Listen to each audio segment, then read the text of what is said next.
Nah, guys, kembali lagi di channel Aprisitorus, di mana channel ini akan memberikan diri kamu suatu informasi baik dari pekerjaan, asmara, keuangan, serta kehidupan diri kamu secara general. Sebelum saya memberikan suatu informasi dari berbagai aspek yang barusan saya katakan tadi, saya juga mengingatkan kepada teman-teman informasi yang saya berikan terhadap diri kamu bukan suatu acuan untuk kamu ambil dan untuk kamu terima. Saya hanya bisa memberikan diri kamu suatu informasi berdasarkan kartu yang saya pegang ini. Diri kamu hanya bisa berencana terhadap kehidupan kamu, akan tetapi di balik dari informasi dan perencanaan tersebut, lagi-lagi yang menentukan adalah Sang Pencipta. Sebelum saya mengambil satu persatu kartu yang saya pegang ini secara acak, saya juga mengingatkan kepada teman-teman apabila ketemu dengan channel saya agar menekan tombol subscribe-nya dan menyalakan loncengnya supaya next video saya lebih semangat untuk memberikan suatu informasi baik terhadap kondisi energi kamu, manusia yang selama ini kamu prioritaskan, serta pihak ketiganya. Oke Wak Geng, sama seperti biasanya, saya tidak memiliki judul atau topik yang akan saya angkat atau yang akan saya bahas, tetapi saya akan berusaha untuk berbagi cerita dari setiap kartu yang akan saya ambil nanti secara acak. Apakah cerita di balik dari kartu tersebut akan memberikan suatu gambaran yang bersifat positif atau kebalikannya? Kita langsung saja. Saya akan mengambil beberapa kartu, di mana kartu yang akan saya ambil nanti bisa saja bersifat resonet, bisa saja tidak bersifat resonet.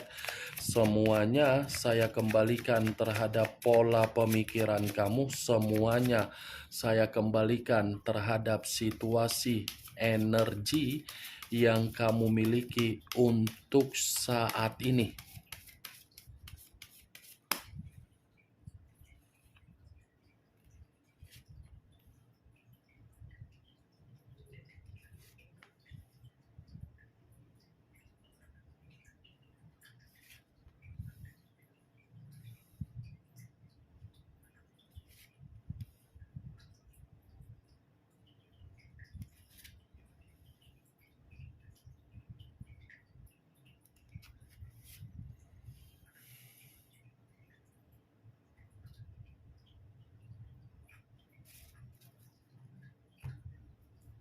Nah, guys, di depan saya ini sudah ada beberapa kartu yang sudah saya ambil secara acak satu persatu dari tumpukan kartu yang saya pegang tadi.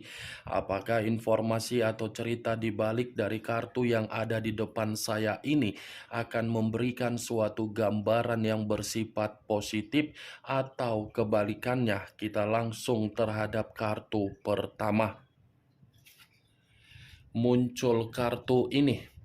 Sekali lagi saya mengatakan muncul kartu yang saya pegang ini, di mana kemunculan kartu yang saya pegang ini seperti memberikan suatu isyarat atau berbicara terhadap kondisi satu energi, yang dimana kondisi energi tersebut untuk saat ini saya melihat dan saya merasakan sepertinya ada satu bentuk pergerakan, tetapi bentuk pergerakan ini lagi-lagi seperti mengatakan situasi penyesalan, yang dimana penyesalan tersebut datangnya dari perasaan, ketika perasaan memberikan investasi di dalam perjalanan komitmen. Kenapa saya mengatakan penyesalan terhadap satu energi yang saya ucapkan tadi? Kemungkinan besar satu energi tersebut sudah menuangkan yang namanya kecerobohan untuk memberikan yang namanya kepercayaan. Kecerobohan ini saya kategorikan dalam situasi bentuk keuangan yang dimana keuangan itu seakan-akan dimanfaatkan dari orang yang diprioritaskan, di mana orang yang diprioritaskan seperti sudah menipu.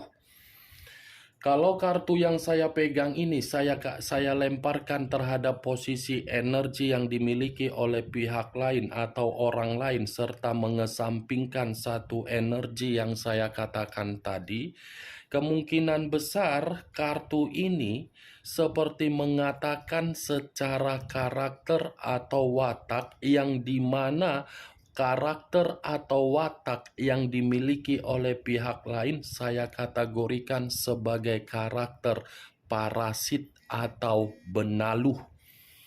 Bukan hanya parasit, tetapi seperti numpang hidup terhadap seseorang yang memberikan kepercayaan secara perasaan, di mana ketika pihak lain numpang hidup terhadap orang lain, sepertinya pihak lain mendapatkan keuntungan. Apa yang barusan saya katakan tadi bisa saja mengarah terhadap posisi energi kamu, dan apa yang barusan saya katakan tadi bisa saja mengarah terhadap posisi energi yang dimiliki oleh manusia yang selama ini kamu prioritaskan tetapi pergi meninggalkan diri kamu.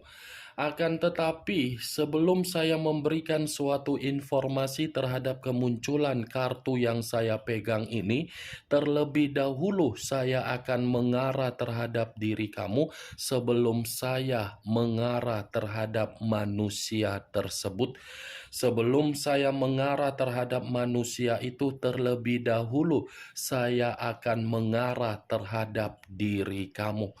Di mana ketika diri saya mengarah terhadap posisi energi kamu, baik secara pemikiran, perasaan, atau kondisi batin kamu, dari ketiga aspek yang barusan saya katakan tadi, untuk saat ini, saya hanya bisa memberikan diri kamu suatu bentuk saran, tetapi saran yang ingin saya katakan terhadap diri kamu tergantung bagaimana keputusan kamu untuk selanjutnya. Saran saya lagi-lagi akan mengarah terhadap situasi keuangan kamu. Kendalikan keuangan kamu, jangan buat keuangan kamu di dalam posisi yang tidak membuat diri kamu menerima keuntungan. Keuangan kamu harus bisa kamu kendalikan, Wak Geng. Kalau memang masih ada sisa dari keuangan kamu, buat keuangan tersebut menjadi sesuatu hal yang bersifat positif. Jangan ulangi lagi sikap keborosan kamu yang pernah kamu lakukan di masa lalu, di mana keborosan yang kamu lakukan di masa lalu membuat diri kamu untuk saat ini benar-benar merasa dirugikan. Kalau saya berbicara dari tiga aspek yang saya ucapkan tadi untuk mengaitkan di dalam perjalanan komitmen kamu, lagi-lagi saya akan mengatakan komitmen yang kamu jalankan selama ini itu adalah bentuk komitmen kebodohan yang kamu tuangkan. Kenapa saya mengatakan kebodohan yang kamu tuangkan di dalam komitmen kamu? Secara tidak langsung, kamu itu sudah menyadari. Tetapi apa yang kamu sadari bukan mengharuskan diri kamu bertindak tegas dan bertindak bijak. Seakan-akan posisi perasaan kamu selalu kamu tuangkan, padahal kedua mata kamu melihat secara karakter yang tertuang di dalam komitmen kamu tidak memberikan diri kamu feedback terbaik. Kenapa saya mengatakan kebodohan yang kamu tuangkan kembali di dalam komitmen kamu? Orang yang kamu prioritaskan adalah parasit. Orang yang kamu prioritaskan adalah benaluh. hanya sekedar numpang hidup terhadap diri kamu. Hanya sekedar perbaikan hidup terhadap diri kamu. Begitu kondisi kehidupan dia mendapatkan perubahan, kamu ditinggalkan kan? Begitu dia mendapatkan keuntungan secara keuangan dari diri kamu, kamu ditinggalkan kan? Walaupun situasi komitmen kamu sudah bersifat pernikahan, pacaran, atau LDR, lagi-lagi komitmen itu akan saya katakan kebodohan. Maaf kalau saya berbicara mengenai kebodohan, tetapi situasinya yang kamu terima adalah situasi yang ditinggalkan. Bukan kamu yang meninggalkan manusia itu, tetapi kamu yang ditinggalkan. Sekalipun saya mengatakan kamu yang meninggalkan manusia itu karena memang situasinya sudah merasa memuakkan untuk mengerti dan memahami dari manusia tersebut. Apa yang barusan saya katakan tadi, itu hanya sekedar pembuka yang ingin saya ucapkan terhadap diri kamu. Belum acuannya dari kartu yang saya pegang ini. Kalau acuannya dari kartu yang saya pegang ini saya lemparkan terhadap posisi diri kamu, lagi-lagi kartu ini menyuruh diri kamu untuk melihat sebatas mana kemampuan yang kamu miliki untuk saat ini. Kemampuan dalam arti apa? Kealihan. Coba kamu lihat kealihan apa yang kamu miliki. Kembangkan kealihan yang kamu miliki tersebut secara terencana. Siapa tahu ketika kamu memiliki kealihan yang kamu miliki secara terencana dan kamu mengembangkannya secara ambisius, lagi-lagi kealihan kamu akan mengubah kondisi keuangan kamu yang sedang bermasalah. Kartu pertama ini adalah kartu Page of Pentacles. Untuk pertama kali yang keluar adalah kartu yang mengatakan kondisi keuangan yang kamu miliki. Ini dia geng. Miskin, menderita, seperti tidak bisa dibanggakan dari situasi keuangan. Kalaupun kartu ini saya arahkan terhadap posisi energi yang dimiliki oleh manusia yang meninggalkan diri kamu, tetapi situasinya sudah tidak memiliki koneksi, lagi-lagi saya akan mengatakan kartu ini seperti mengatakan manusia itu dalam posisi yang begitu sangat buruk. Buruk karena memang itu mengarah terhadap keuangan yang dia miliki. Kenapa saya mengatakan keuangan yang dia miliki? Karena memang manusia ini secara tidak dewasa selalu mempergunakan keuangan dia untuk keborosan. Secara tidak dewasa membuat keuangan dia ini tidak terencana agar diri dia stabil untuk menikmati keuangan dia. Bodoh ini manusia mempergunakan keuangan dia. Ia tidak berbeda jauh dari diri kamu.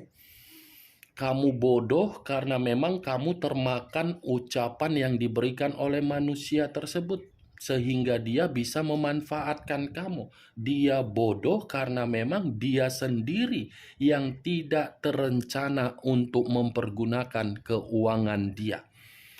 Kemunculan kartu yang saya pegang ini memang di awal perkataan saya tadi mengatakan posisi energi kamu. Tetapi yang menjadi acuan saya untuk saya bahas bukan mengenai energi kamu secara 100%, tetapi dari energi manusia tersebut. Tadi sudah satu sinyal saya katakan terhadap diri kamu, terhadap kemunculan kartu yang saya pegang ini.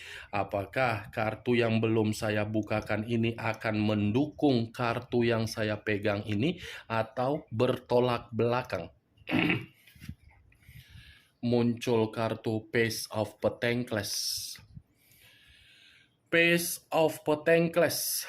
Kartu kedua terdiri dari tongkat. Kartu pertama tadi terdiri dari satu koin secara tunggal. Kartu kedua tongkat secara tunggal. Kalau saya mencoba untuk menarik dari kata tongkat, tongkat ini seperti mengatakan ini manusia sepertinya sedang ketakutan dari situasi keuangan dia. Di luar dari situasi ketakutan tersebut, sepertinya kartu Page of Wands ini seperti mengatakan manusia itu sedang ditipu. Ada penipuan yang dia terima, tetapi ini manusia seperti merasakan tidak bisa meluapkan apa yang dia terima dan apa yang sedang dia rasakan.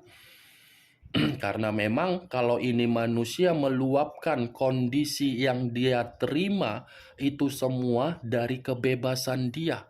Itu semua dari situasi berpetualang dia.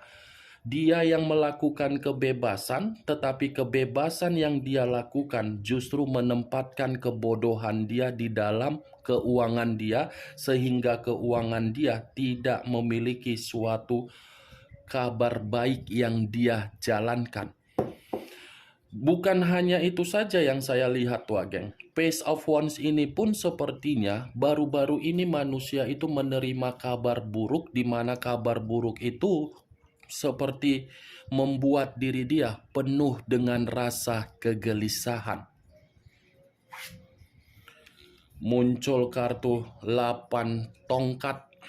Kalau saya mencoba menarik satu tongkat dari ke-8 tongkat yang barusan saya katakan, satu tongkat yang saya tarik ini seperti memberikan suatu gambaran yang dimana kebebasan yang dia lakukan bukan hanya menghancurkan keuangan dia untuk dia terima berupa penipuan, tetapi kebebasan dia seperti memberikan manusia itu kehilangan yang namanya pemikiran tidak sehat.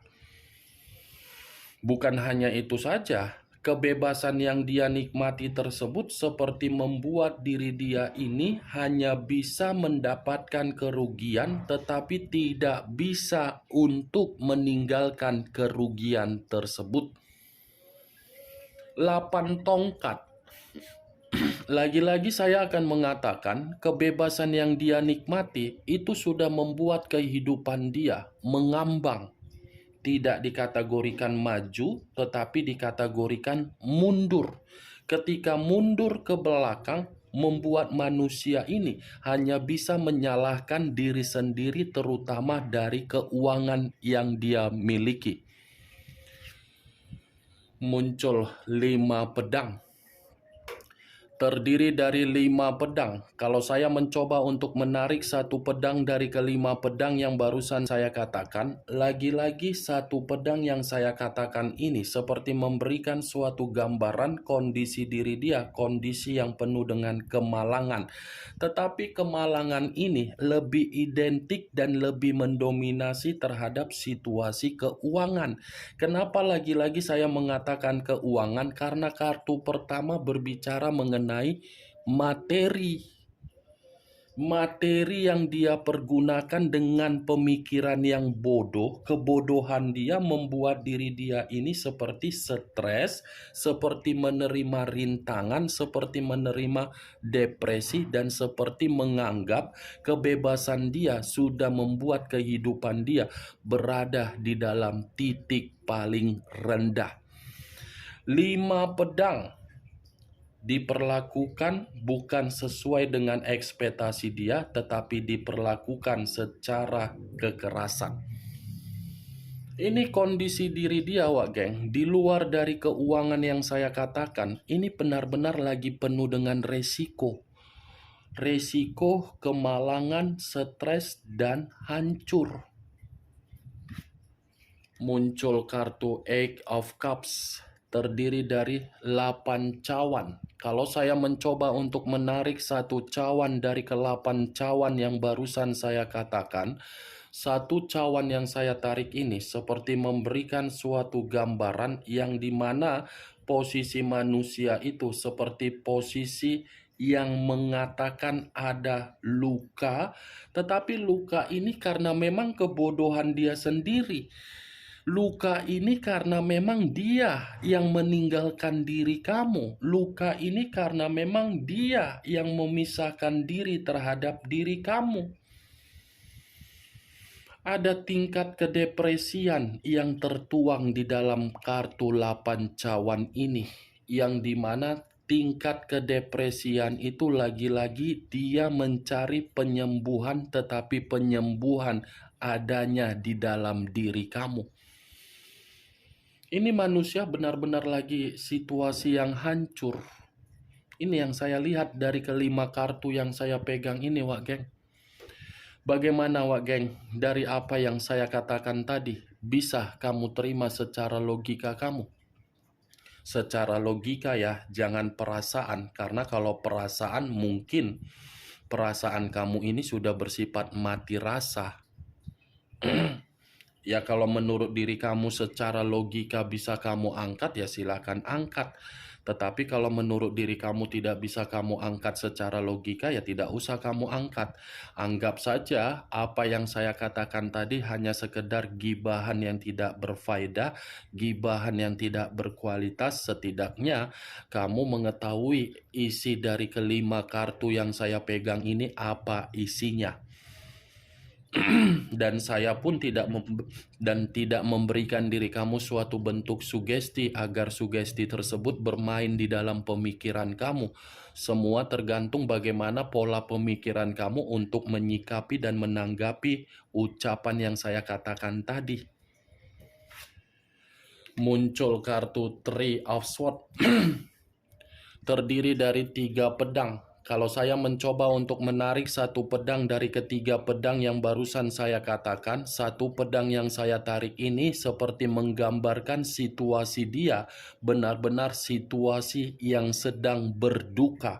Tetapi duka yang sedang dia terima, itu semua diawali dari kebodohan dia, sehingga duka yang dia rasakan lebih identik mengarah terhadap keuangan dia. Keuangan yang dia miliki membuat diri dia merasa tersakiti, di mana perasaan yang tersakiti karena memang terlalu memprioritaskan kebebasan dia sendiri. Ini kartu duka, kartu pertama keuangan, kartu terakhir kartu duka. Ada kaitannya, Wak Geng. Oke, Wak Geng, hanya itu yang bisa saya berikan informasinya terhadap diri kamu dari ke-6 kartu yang saya pegang ini. Sebelum saya menutup perkataan saya, sekali lagi saya mengingatkan, yang positif ambil, yang negatif buang. Sekian dulu informasinya. Salam kartu tarot, salam zodiak.